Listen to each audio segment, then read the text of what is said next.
Welcome to this guide. Today you will learn how to disable two-step verification on WhatsApp. If you no longer need this extra layer of security or want to reset your PIN, follow these simple steps to turn it off.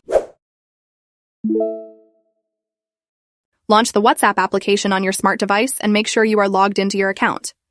By opening the WhatsApp application on the home page in the upper right corner of the screen, you can see 3 dots that you will click on. After that, a small window will open where you will go down to the Settings option and then click on it.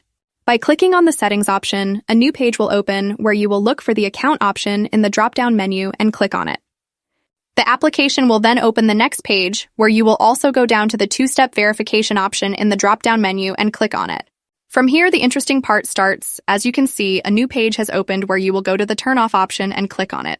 By clicking on the Turn Off option, a small window will open where you will click on the Turn Off option again. And that's it. You have successfully turned off two-step verification on WhatsApp.